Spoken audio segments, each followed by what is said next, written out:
The county engineer stood at the end of a long gravel road, staring at a rusted gate that hadn't been opened in decades. Behind him, two attorneys, a surveyor, and a clerk from the Iron County Recorder's office waited in uncomfortable silence.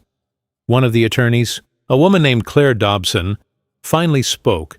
"So you're telling me this road was never dedicated to the county?" The engineer, a man in his 60s named Bill Frost, shook his head slowly. "Not just never dedicated. According to the original plat from 1959, this road was always private. It was built and maintained by the property owner." Claire's face went pale. "But there are 6 homes on this road, a commercial farm operation, 2 utility easements. Everyone's been using it for almost 40 years. Doesn't matter," Bill said flatly. "If the road's private and the current owner decides to close it, they can." He turned and pointed toward the old farmhouse at the end of the road, barely visible through the trees, and unless I'm wrong, the man who owns that gate is the same man whose family lost this farm in 1987. Claire's stomach dropped. "Walter Pruitt?" Bill nodded. "Walter Pruitt." She closed her eyes. Because if Walter Pruitt owned that road, and he had every legal right to close it, then the $15 million development project her client had been building for the past 2 years was about to come to a dead stop, and there wasn't a damn thing she could do about it. Walter Pruitt was 73 years old. He lived alone in a small rented house on the outskirts of Iron County, surviving on Social Security and a part-time job, cleaning offices at night. His hand shook when he held a coffee cup. His knees ached when he stood too long, and every night before bed, he looked at an old black-and-white photograph hanging on his wall. It showed a man and a woman standing in front of a white farmhouse, smiling. The man was Walter's father, Eugene Pruitt. The woman was his mother, Marlene. And the house behind them was the farm Walter had grown up on. The farm the bank took in 1987, the family farms. Pruitt family had owned 47 acres of land along Township Road 14 since 1959. Eugene Pruitt bought it with money he saved working double shifts at the steel mill in Youngstown. It wasn't the prettiest land. Rocky soil, uneven terrain, thick woods on the back half, but it was theirs. Eugene raised cattle. Marlene kept chickens and a vegetable garden, and Walter, their only son, grew up running through those fields, learning to drive a tractor before he could legally drive a car. In 1972, Eugene did something unusual. He built a private road. Township Road 14 didn't reach all the way to the farmhouse. It stopped about a quarter-mile short. So Eugene hired a local contractor, bought gravel out of his own pocket, and constructed a road from the township line straight to his front door. He called it Pruitt Lane. It wasn't fancy, just gravel and dirt. But it worked, and because Eugene was a good neighbor, he let other families use it too. There were only 2 other houses back then, both small, both owned by friends. Nobody minded sharing the road. It was just the way things were done. The collapse in 1985. The steel mill in Youngstown shut down. Eugene lost his job. He was 58 years old, with no pension and no prospects. He tried to keep the farm going, but cattle prices dropped. Feed costs went up. Medical bills piled up after Marlene had a stroke. By 1986, Eugene was drowning in debt. He went to First Light Bank in Iron County and asked for help. They offered him a loan restructure, but the terms were terrible. High interest, balloon payment, short timeline. Eugene signed anyway. He didn't have a choice. For a year, he fought. He sold equipment. He sold cattle. He borrowed from friends. But it wasn't enough. In May of 1987, the bank foreclosed. Eugene, Marlene, and Walter were given 30 days to leave. The auction on June 14, 1987, the Pruitt farm was auctioned off on the courthouse steps. Walter was 24 years old. He stood beside his father and watched strangers bid on their home. The winning bid came from a man named Gardenshaft, a local real estate investor who flipped properties for profit. He paid $52,000. 3 weeks later, the Pruitts moved into a cramped apartment in town. Eugene never recovered. He died of a heart attack in 1991. Marlene followed 2 years later, and Walter spent the next 37 years working. low-wage jobs, moving from place to place, never able to afford land of his own. He thought he'd lost everything. But he was wrong. It started with a piece of mail. On a Tuesday morning in April 2024, Walter came home from his night shift and found an official-looking envelope in his mailbox. It was from the Iron County Engineer's office. Walter's heart sank.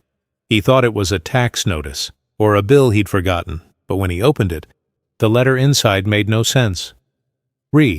Private road ownership, Pruitt Lane, formerly Eugene Pruitt, Access Road.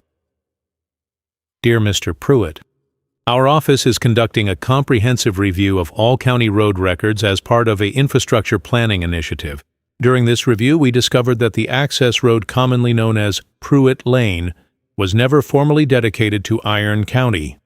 According to plat records filed in 1972, the road was constructed privately by Eugene Pruitt and remains under private ownership unless a deed of dedication was filed. We have no record of such a filing. If you are the current legal owner of this roadway, please contact our office at your earliest convenience. Walter read it 3 times. Then he sat down at his kitchen table and stared at the wall. The call 2 days later. Walter called the number on the letter. A woman answered. Iron County Engineer's office. This is Angela. Yeah. Hi, my name's Walter Pruitt.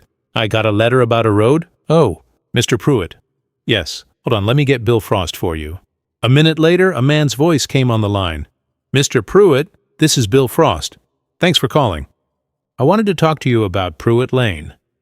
I don't own that road, Walter said quickly. I lost the farm in '87. Bank took it. I understand that, sir. But the road itself was never part of the foreclosure. Walter froze. What? The foreclosure sale in 1987 only covered the 47-acre parcel your father owned. But the road, Pruitt Lane, was filed separately in 1972 as a private access easement. It was never deeded to the county, and it was never included in the foreclosure legal description. Walter's hands started shaking. So, who owns it? Unless your father sold it or transferred it, and unless you disclaimed it, legally, you do. The research Walter didn't believe it. He thought it was a mistake. But over the next week, he did something he hadn't done in years. He went to the Iron County Recorder's office and started digging through old records. He found the 1972 plat map showing Pruitt Lane as a private road. He found his father's original construction permit. He found receipts showing Eugene had paid for the gravel, the grading, and the drainage work. And most importantly, he found the 1987 foreclosure deed. It listed the 47-acre farm parcel, but it did not list Pruitt Lane. Walter sat back in his chair, breathing hard. He still owned the road. Walter didn't know what to do with the information. For a few days, he just sat on it, but then he drove out to the old farm, something he hadn't done in over a decade. What he saw shocked him. The farmhouse was gone, torn down years ago. In its place was a massive gated community called Riverbend Estates Luxury Homes, manicured lawns, a clubhouse, tennis courts, and every single one of those properties was accessed by Pruitt Lane, the road his father had built with his own hands. Walter parked on the side of Township Road 14 and stared. There was a stone sign at the entrance. Riverbend Estates, prestige living community. He felt sick. The lawyer that night. Walter called a local attorney named Roy Blackwell. Roy was in his late 60s, semi-retired, and known for taking cases other lawyers wouldn't touch. Walter told him everything. Roy listened carefully. Then he said, Walter, if what you're telling me is true, you might own the only access road to a $15 million housing development. What does that mean? It means you have leverage. A lot of it. Confirming ownership, Roy immediately requested a title search on Pruitt Lane. It took 2 weeks, but when the results came back, they were clear. Pruitt Lane was never transferred. It was never sold. It was never included in any deed after 1972. Walter Pruitt was the legal owner. Roy called him with the news. Walter, you need to understand what this means. That road is the only way in or out of Riverbend Estates. If you wanted to, you could close it tomorrow. Walter's voice was quiet. What would happen? Every homeowner in that development would be landlocked. They couldn't access their properties. Emergency services couldn't get in. The whole place would be worthless. Walter didn't respond. They're going to come after you, Walter. Hard. You need to be ready. Roy was right. 3 days after he sent a formal notice of ownership to the developer, Prestige Horizon LLC, Walter received a letter from their legal team. It was 8 pages long. The tone was aggressive, threatening, and condescending. They claimed the road had been abandoned. Ownership had transferred through adverse possession. Walter had waited too long to make a claim. He was acting in bad faith. At the end, they offered him $15,000 to sign over the road and go away. Walter showed the letter to Roy. Roy smiled. They're scared. The counter-Roy drafted a response. It was short. Mr. Pruitt declines your offer. He is the legal owner of Pruitt Lane and intends to assert his rights. All access to the roadway is hereby restricted until further notice. He didn't ask for money. He didn't make demands. He just asserted the facts. The response triggered chaos. The meeting, 2 weeks later, Walter and Roy sat across from Claire Dobson, the lead attorney for Prestige Horizon, in a conference room in downtown Iron County. Claire was polished, sharp, and clearly used to winning. She didn't waste time. Mr. Pruitt, let's be realistic. You can't actually close that road. There are 18 families living in Riverbend Estates. Closing access would be unconscionable. Walter looked at her calmly. You built those houses on a road you didn't own. We operated in good faith. You never asked permission. Claire's jaw tightened. What do you want? Walter glanced at Roy. Roy nodded. Walter leaned forward. I want my farm back. Claire blinked. Excuse me? The 47 acres your company bought in 2005. I want them back. That's absurd. Those acres have been subdivided, developed, sold. Then you have a problem, Walter said quietly. The lawsuit, when negotiations failed. Prestige Horizon filed a lawsuit. They claimed prescriptive easement, arguing that because the public had used the road for decades, Walter had lost his ownership rights. Roy countered with evidence. The road was always marked private. Eugene Pruitt had maintained it. Personally, no government entity had ever claimed it. The developer had never requested permission. The case went to court. The hearing judge, Harold Myers, presided. He was old school, stern, no nonsense. Claire argued that Walter's claim was a shakedown, that he was trying to extort money from innocent homeowners. Roy stood and calmly presented the facts. Your Honor, my client's father built that road in 1972. He paid for it. He maintained it. And when the bank foreclosed in 1987, the road was not included. It was never sold. It was never transferred. Walter Pruitt is the legal owner. He placed the title report on the bench. Prestige Horizon built a $15 million development on someone else's property without permission. That's not prescriptive easement. That's trespassing. The courtroom was silent. Judge Myers reviewed the documents. Then he looked up. Does the county have a position on this? Bill Frost stood. Your Honor, the county confirms that Pruitt Lane was never dedicated. It remains private property. Judge Myers nodded. Then, the law is clear. The ruling, I find that Walter Pruitt is the rightful owner of the private roadway, known as Pruitt Lane. Prestige Horizon LLC has no legal claim to the road and must negotiate access rights with Mr. Pruitt or seek an alternative route. Motion to dismiss plaintiff's claim of prescriptive easement is granted. The gavel fell. Walter sat perfectly still. He'd won after the ruling. Prestige Horizon had no choice. They came back to the table. This time, the offer was different. The deal. Claire sat across from Walter and Roy once again. Her tone was no longer dismissive. Mr. Pruitt, we're prepared to offer you a permanent access easement agreement in exchange. For $5 million? Walter shook his head. I don't want $5 million. Claire looked confused. Then what do you want? Walter pulled out a photograph. It was the one from his wall, his mother and father standing in front of the farmhouse. There's a piece of land on the north end of the development. 2 acres, undeveloped. It's where the farmhouse used to be. I want that land.